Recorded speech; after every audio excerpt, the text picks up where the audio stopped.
How do we know the truth? And this is not a philosophical question.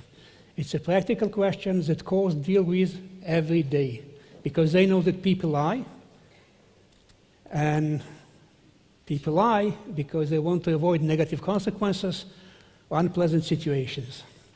Many of you will say we have a way to know the truth from lie. We use polygraph, we use DNA, we use fingerprints, eyewitness, and the list goes on and on.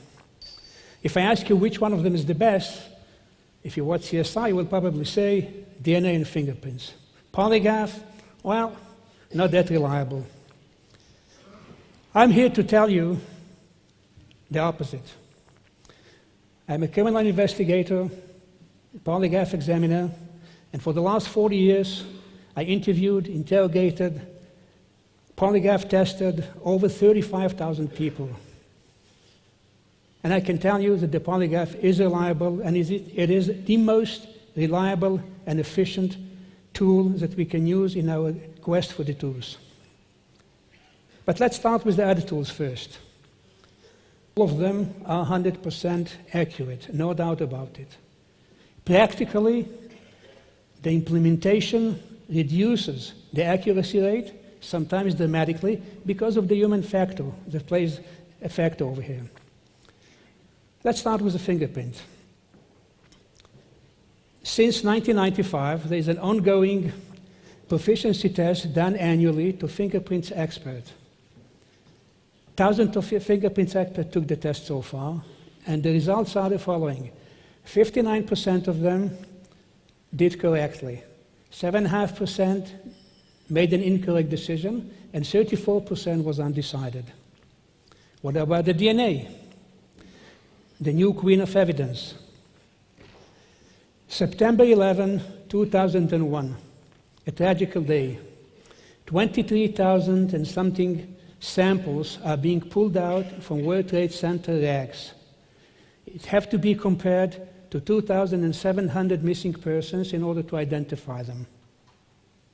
Out of the 23,000 samples, the DNA was able to identify only 111 people. This is less than 0.5%. And if that is not bad enough, recently a Tel Aviv-based life science company was able to manufacture false DNA samples that can incriminate whoever they want. Now, don't misunderstand me and don't take me wrong. I'm totally convinced that all these tools should be admissible in court and should help the court. The more information the court have, the better judgments they can make.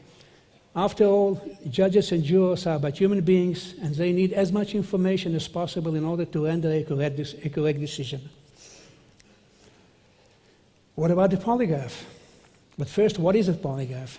Polygraph is an electronic instrument that measures blood pressure, heart rate, electrodermal activity, and respiratory rate, while the person is being connected to the polygraph and being tested for his credibility. The polygraph as an instrument is a 100% accurate instrument. There's no doubt about it. When the polygraph records the responses of the human person, the recordings are 100% accurate. What causes the false results? The examiner again. A qualified examiner, when he uses the polygraph, he can bring it close to perfection. An unqualified examiner, bad news, dangerous. Unqualified examiner will ask wrong questions. Unqualified examiner will forget the nervousness and the anxiety of the examinees and will forget to ease them. It's very important because everybody who comes to the test is nervous and anxious. Unqualified examiner will disregard the contaminations we have in a test. Unqualified examiner will wrongfully analyze the polygraph charts. In a way, it's very similar to a vehicle. Vehicles are 100% safe. Vehicles does not run over pedestrians. Vehicles does not collide with other cars. Vehicles don't make accidents. Vehicles are 100% safe. the driver is always almost the one responsible for the accident. I guess by now some of you think, well, you're a polygraph person, so no wonder that you say what you say. It's not about what I think, it's about what our research think.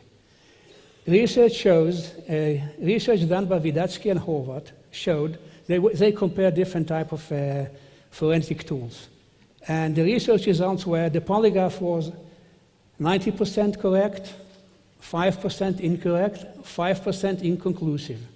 Eyewitnesses were 35% correct, 25% incorrect, and 40% inconclusive. Fingerprints was only 20% correct, 0% incorrect, but 80% inconclusive. I guess by now you ask, if it's so good, how come it has such a bad reputation? There are several reasons for that. I think the first one is the name itself. Polygraph is being nicknamed lie detector. Whenever you use the word detector, it suggests an instrument, it suggests a machine. And we humans expect machines to be 100% correct. Most people doesn't know that there is an examiner behind the machine, and the examiner is the one who makes the decisions, and the examiner is the one who makes the mistakes. But this reason is more like a background noise. The real reason is that we, examiner, failed in the past to develop evidence-based protocols. From 1921, when the polygraph became first operational, for about 60 years, we had different schools of polygraph, no solid research that could prove which school is the best, which test format is the best one, which one should be used.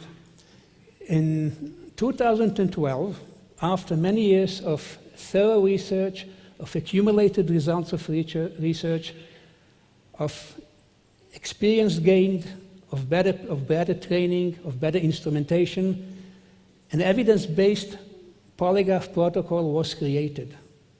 A protocol that demands at least 86% accuracy.